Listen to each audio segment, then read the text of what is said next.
Tengan ustedes muy buenas tardes. Al nombre del Consejo Nacional del Colegio de Ingenieros del Perú y al nombre también del ACI Perú, capítulo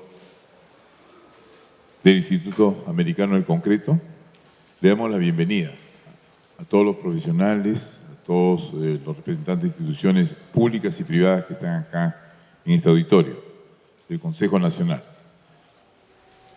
Hoy día vamos a realizar un conversatorio técnico sobre el tema riesgo sísmico que tiene tanta vigencia en el Perú, ¿no? En la cual estaremos haciendo como profesionales y ver cómo su aporte a la sociedad para que nuestras estructuras soporten mejor las ocurrencias de un movimiento sísmico terremoto, en este caso. Tenemos y contamos con la presencia y asistencia de una serie de expositores de primer nivel, ¿no? Y en el cual han copiado información actualizada para que la van a trasladar en la medida que se vayan desarrollando en el programa Las Ponencias. En primer lugar, quisiera invitar al ingeniero Luis Flores Tantalián para que en nombre del ACI, capítulo peruano del American Concrete Institute, les dé la bienvenida y para lo cual invitamos a pasar adelante y le recibamos con generoso aplauso.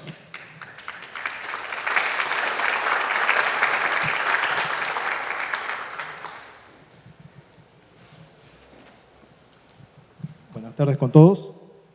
Señores autoridades y representantes del Colegio de Ingenieros del Perú, señores directivos del capítulo peruano del Instituto Americano del Concreto, distinguidos expositores que el día de hoy nos honran con su presencia y nos acompañan para brindar todos sus conocimientos en el desarrollo de los temas que vamos a tocar, señores invitados y distinguido público asistente.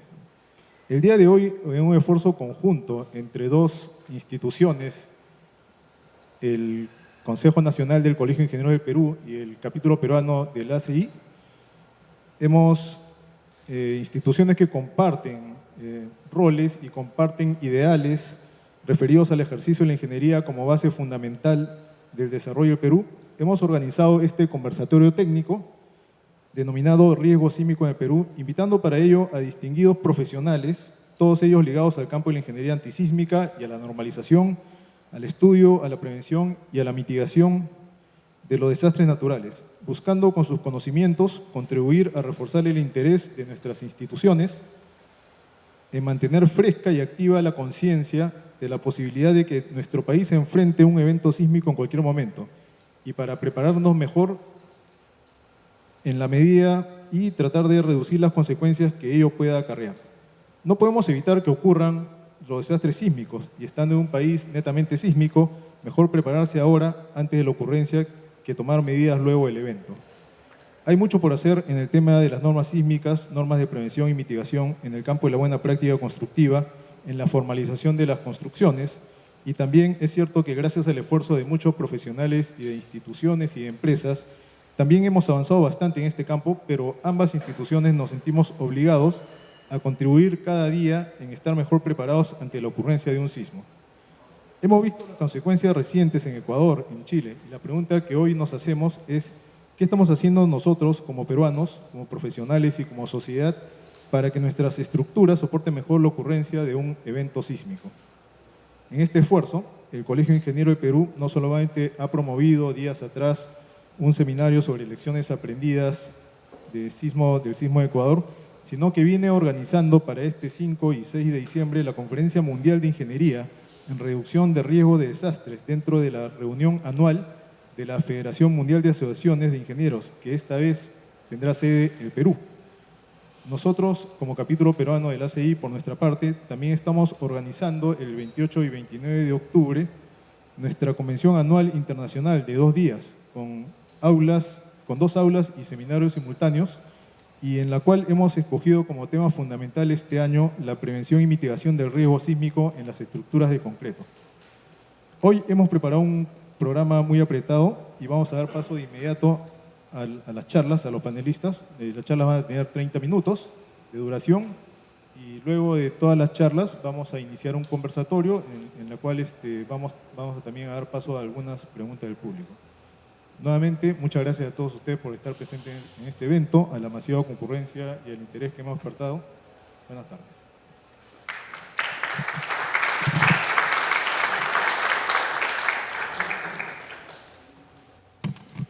bien, sin mayores preámbulos, empezamos las conferencias de este tan importante evento. Quisiera invitar al ingeniero Luis Ricardo Rodríguez, representante del Ministerio de Vivienda. El ingeniero Luis Ricardo Rodríguez, que es representante del Ministerio de Vivienda, es de origen peruano y nacimiento en la ciudad de Talara, Piura. Tiene como experiencia profesional 25 años.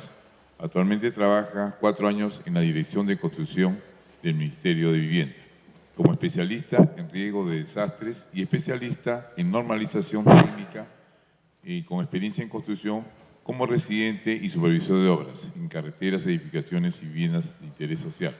Tiene estudios de pregrado de Ingeniería Civil en la Universidad Nacional San Agustín, UNSA de Arequipa.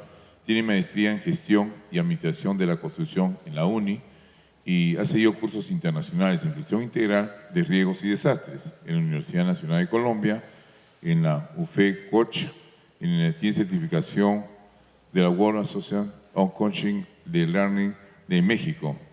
Tiene también título de evaluador de riesgos de desastres y también es inspector técnico de seguridad en edificaciones, entre otros temas que domina. Entonces, invitamos a que pase adelante al ingeniero Luis Ricardo Rodríguez, experto del Ministerio de Vivienda, que va a empezar su presentación abordando el tema normatividad sobre el aislamiento sísmico en edificaciones y hospitales, planes de contingencia a considerar. Dejo con ustedes al ingeniero Luis Ricardo Rodríguez, igualmente lo recibimos con generoso aplauso. Buenas tardes. Hace poquitos días, el 23 de junio, cumplí más o menos 15 años que estaba justamente en mi alma mater, en la UNSA en Arequipa, y nos habían invitado a un curso, me parece, de una empresa que nos trataba de vender el software SAP, que en aquel momento era novedoso. Y apenas empezó a hablar el expositor. Bueno, yo he vivido bastantes años en Arequipa, pero soy piurano, como dijo el presentador. Y sentí que los vidrios del aula empezaron a temblar como yo nunca había escuchado. En aquel momento yo tenía más o menos 15 años que yo he vivido en Arequipa. Y de inmediato me paré y me fui a la puerta. Entonces en ese momento mis compañeros, algunos habían estudiado conmigo, y bueno, no empezaron a hacer mofa de mi actitud, ¿no? Me paré rápido, así que ellos se rieron. Y pareció que el movimiento había disminuido, así que yo me quedé parado en la puerta. ¿Qué tal, ingeniero? De inmediato yo iba a hacer lo que me habían pedido, ¿no? Que regrese al sitio de donde me había parado. Pero en ese instante empezó más fuerte la vibración, como yo nunca había escuchado. Así que de inmediato, yo que estaba ahí en la puerta, fui el primero en bajar la escalera, estábamos en un segundo piso, y de inmediato algún tonto, pero en ese momento se convirtieron ya en tontos los que se habían estado riendo, me empujó y casi me voy de boca hacia abajo en las escaleras, ¿no? Si yo no hubiera estado bien agarrado del pasamanos en ese momento, me hubiera accidentado por el empuje y no por el movimiento sísmico. Así que como fui el primero y no me caí, tuve la oportunidad de llegar primero a la parte de fuera del edificio, regresé y observé el edificio, que era de 3 pisos, un edificio modesto de universidad, que se movía. Yo sé por teoría que un edificio de aporticado es muy flexible, su comportamiento es flexible, pero verlo en vivo, que se mueva como jeve, yo no sé, ¿quién aquí ha pasado algún terremoto así donde se caen los edificios? ¿Ha tenido oportunidad alguien aquí? 2 personas, bueno, el ingeniero sí es experto en... Pero estar ahí para mí, la primera vez, es una experiencia que cambió mi vida de muchas formas. ¿Por qué? Terminado el movimiento, que fue muy, muy fuerte, en primer lugar me llamó lo interminable del movimiento sísmico. Duró aproximadamente 3 minutos. 3 minutos es, no saben, cuando se está moviendo todo, no saben que parece infinito. inclusive empezó a salir humo. Y yo decía, pero si acá no cocinamos, ¿no? Esto son aulas. Lo que pasa es que el tarrajeo de las paredes empezó a despegarse del ladrillo. Cuando esto sucede, empieza a salir humo, así que empezó todo a llenarse de humo, pero era el humo del cemento. Cuando terminó el movimiento sísmico, yo volteé a ver y había muchos compañeros míos, poco más altos, deportistas, que estaban arrodillados en posición como niños, ¿no? Con los ojos lagrimosos, todos estábamos con cara de espanto. Cuando yo vi las caras, dije, así me debo estar mirando yo. Y entonces, el que no ha pasado eso, creo que todavía no tiene la conciencia suficiente y por eso hay a veces tampoco interés en este tema a nivel realmente personal.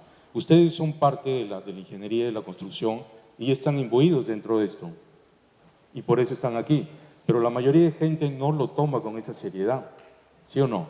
Por eso es que no participan mucho en los simulacros, por eso es que apenas tienen, en vez de su mochila salvadora, tienen apenas una bolsa, si es que la logran tener, ¿no? No tienen ni siquiera un plan de contingencia, un plan de cómo van a actuar ellos en su casa, o poco les interesa en el trabajo, ¿sí? Yo tuve que pasar eso, y no critico, porque yo he sido igual. Si no hubiera estado en ese terremoto, no hubiera seguido el camino, no hubiera llegado hasta hacer una maestría y estar trabajando en esto, ¿ok? La ingeniería civil, dentro de… La ingeniería civil es en sí una profesión que trabaja como prevención, como nosotros, la ingeniería civil sirve para hacer una estructura más fuerte contra un terremoto, para que no se caiga. Así que per se, digamos, la profesión de ingeniería civil está dentro de lo que es gestión de riesgo de desastres, aunque antes no se denominaba así.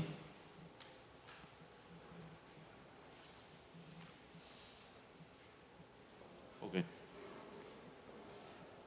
Encontré esta fotografía curiosa y les pregunto, ¿cuánto pesa este caballo aproximadamente?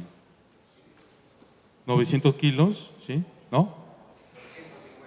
250 kilos. ¿Y la silla? Pero no la mueve. ¿Por qué?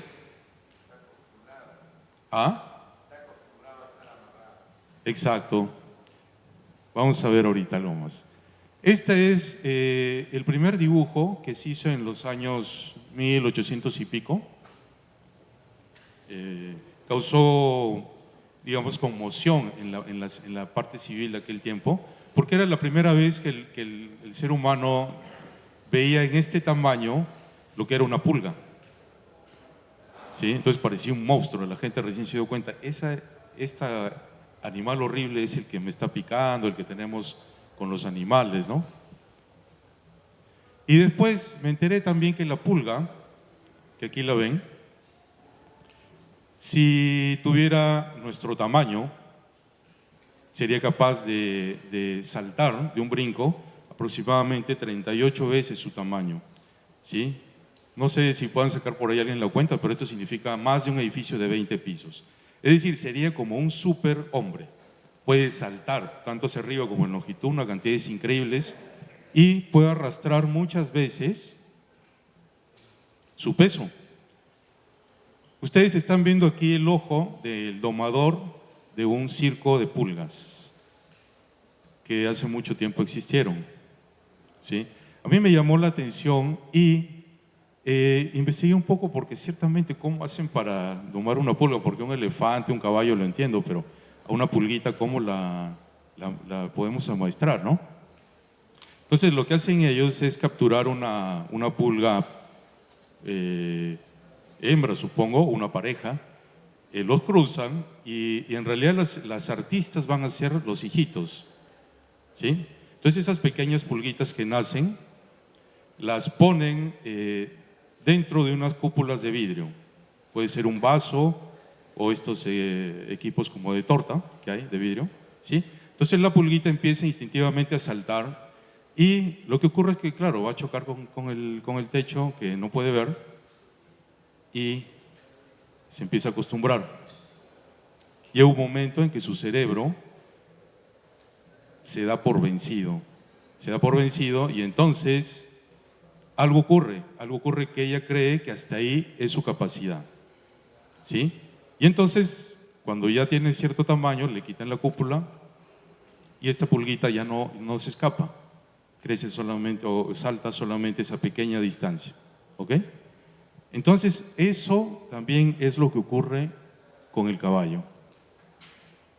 Al caballo, cuando es pequeño, lo amarran a una estaca muy, muy fuerte que él no puede romper. Entonces, lo mismo que en la pulga le pasa, que en un momento dado su cerebro se da por vencido y después, de adulto, aunque lo amarremos a una silla insignificante para su peso, para su tamaño, increíblemente ya ni siquiera piensa en romper esa fuerza que la tiene atada, porque en su cabeza cree que no puede. ¿Qué les parece? Ahora, pero ¿y por qué les cuento esto? ¿Qué relación tiene con nosotros? ¿Será posible, les pregunto yo, que de alguna forma nosotros seamos como las pulgas y como los caballos? ¿Sí? Cuando somos niños y te dicen, por ejemplo, hay unas frases muy, muy negativas que siempre he escuchado yo y que tal vez ustedes también, ¿no? Hay una novela, por ejemplo, Lima la Horrible. El Perú nunca va a progresar. Siempre seamos así. En el fútbol nunca vamos a campeonar, ¿sí o no? ¿Sí? Ok, ahora imagínense a los futbolistas de niños si repiten constantemente esto y de repente van a un partido de fútbol y ¿qué creen? ¿Podrá ser? Bien, la idea es que sí, tenemos algunas creencias que nos limitan. Esas creencias, para nuestro fin, para nuestro tema, se limitan, por ejemplo, a que nunca nos pueda suceder nada malo. Mi edificio no se va a destruir. Y por lo tanto, yo no hago mi plan de evacuación, no hago mi plan de contingencia, porque nunca me va a pasar a mí nada, ¿sí? Eso me puede estar limitando a mí para tomar las previsiones correctas y que eventualmente van a salvar mi vida o la de mi familia. ¿Ok? Bien, este es el organigrama actual que tenemos en el Ministerio de Vivienda y aquí, bajo el Viceministerio de Construcción, Saneamiento, está la Dirección General de Políticas y Regulación en Construcción y Saneamiento. Dentro de esta dirección general tenemos dos direcciones, la de saneamiento y donde nosotros trabajamos en la dirección de construcción. Tenemos leyes que nos dan la función dentro del ROF, ¿no? Nos permiten y nos autorizan a nosotros hacer la normativa, las políticas, lineamientos que corresponden al sector construcción. Dentro de esto está obviamente nuestro Reglamento Nacional de Edificaciones. ¿Ok? Dentro de este reglamento hay un compendio de 66 normas técnicas que creo que ya la mayoría de ustedes conocen, no sé a qué profundidad, diferentes supongo algunos. Y lo que les voy a explicar es un procedimiento rápido de cómo nosotros identificamos y elaboramos la normativa. En primer lugar, se identifican los aspectos a normalizar. Esta mañana yo he estado en un comité nuevo que está tocando el tema de los anclajes para muros anclados, del cual no hay normativa en el Perú. Entonces, en primer lugar, hace algún tiempo se acercó un grupo de personas que mostraban un interés en que se hiciera una normativa del tema. Ellos nos comunicaron, nos dieron su opinión, que coincidía ya con lo que nosotros habíamos detectado de que había una falencia. Así que en ese momento identificamos un aspecto que ya la sociedad está lista para normalizar. La conformación del comité se realiza con invitaciones y eventualmente con una resolución directoral. Invitamos a instituciones, tanto de la academia, universidades, de parte privada, pueden ser en este caso constructores, consultores especialistas en anclajes, por ejemplo, y la parte del gobierno, que en este caso está conformada por nosotros. Luego empiezan las sesiones del comité, cuya frecuencia y duración también es potestad del grupo que lo está haciendo. Es usual, por ejemplo, es muy usual que la frecuencia de reuniones sea cada 15 días por un par de horas o 3 horas. Los ingenieros que trabajan haciendo estas normas, obviamente, hacen una labor ad honorem. Ellos colaboran con su tiempo para hacer esta norma. Terminadas las sesiones de comité, por ejemplo, digamos en un plazo de 1 año, 2 años, hay comités que han demorado hasta 6 u 8 años en hacer una norma. Terminan estas sesiones y se procede a hacer una consulta a otros expertos. Es decir, no solamente escuchamos la opinión del comité que hemos invitado, sino que luego consultamos ese resultado, ese primer resultado, lo consultamos con otras universidades, otros consultores, para escuchar sus opiniones. Con todas estas opiniones, sugerencias, regresa al comité, se toman las informaciones que se consideran pertinentes y finalmente hacemos una consulta amplia. Una consulta amplia se refiere a que le hacemos una publicación en la página web con un aviso en el Diario El Peruano, ¿sí? Normalmente son 30 días hábiles por ley, lo que equivale aproximadamente a 45 días calendario. Regresan todos esos comentarios a las sesiones del comité y finalmente se hace una revisión final y sale la versión del comité. Esa versión es presentada al CEPARNE, que como ustedes saben es de la Comisión Permanente de Revisión del Reglamento Nacional de Edificaciones, y una vez aprobada por ellos, continuó su camino administrativo hacia el ministro.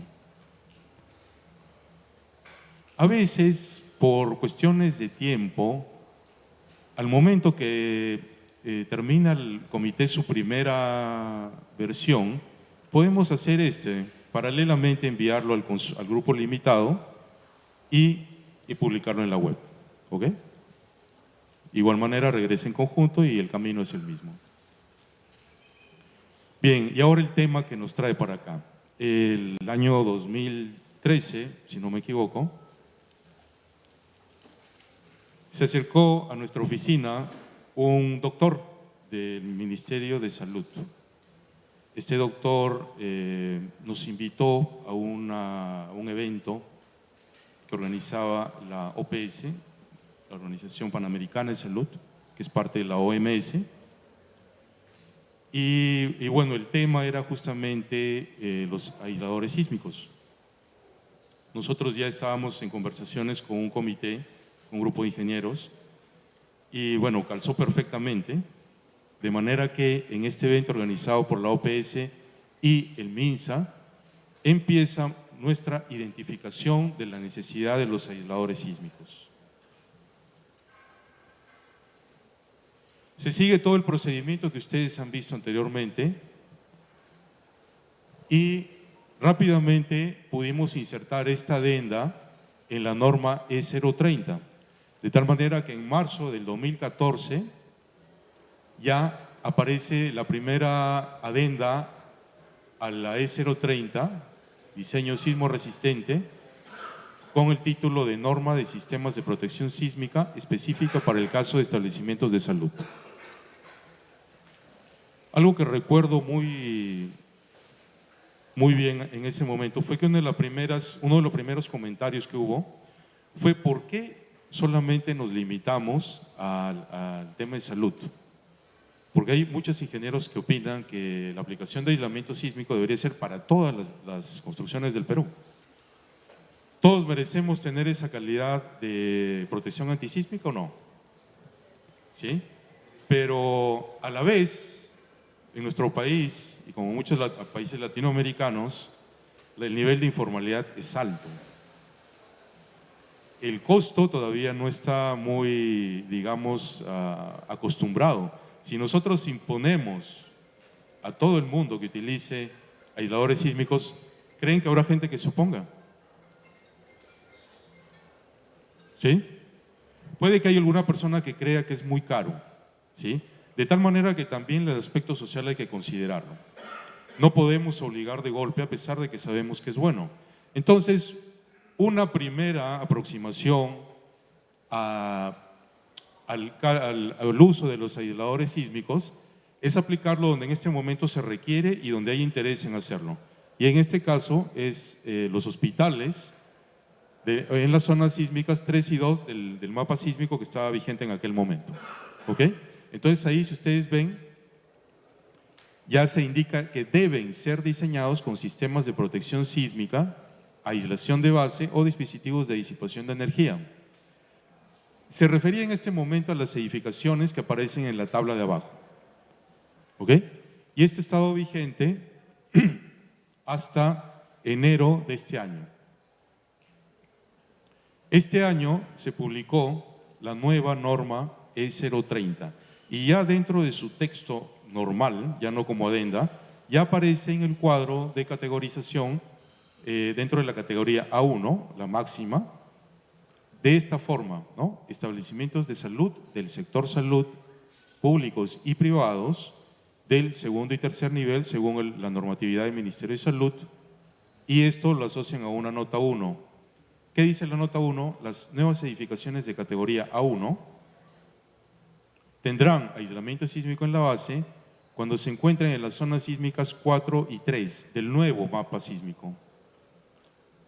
En las zonas sísmicas 1 y 2, la entidad responsable podrá decidir si usa o no aislamiento sísmico.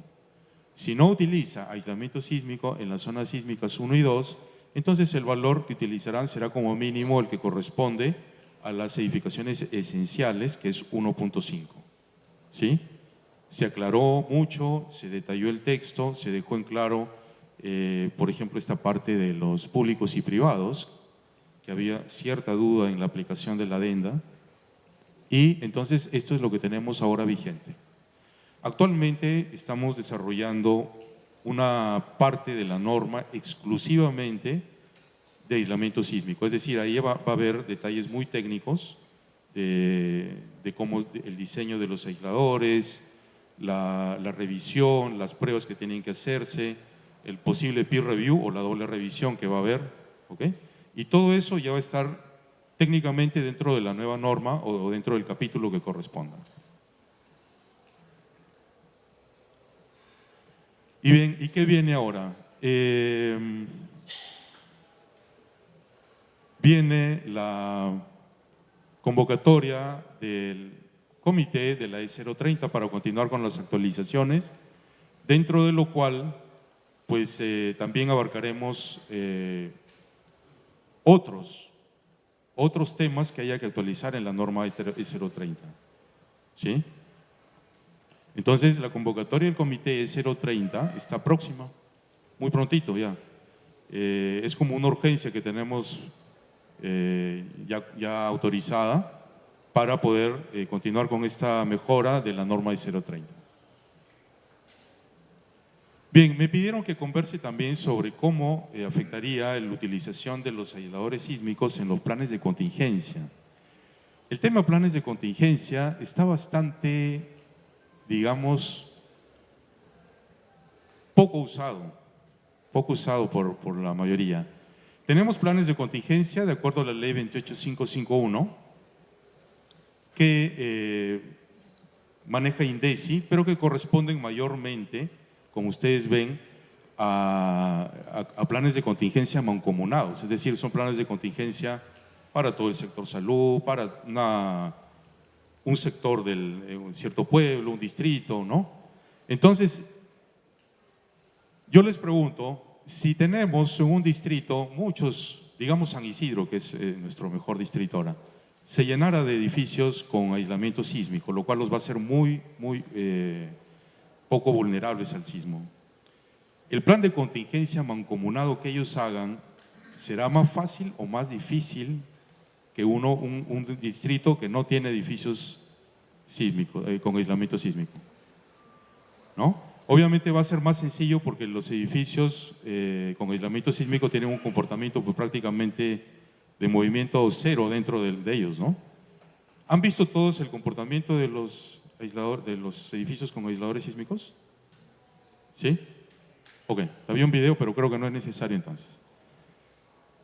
Bien, entonces, si es en este tipo de planes de contingencia, lo facilitaría, pero tendrían que ser una gran cantidad de edificios que hagan, digamos, una gran facilitación para este plan de contingencia mancomunado.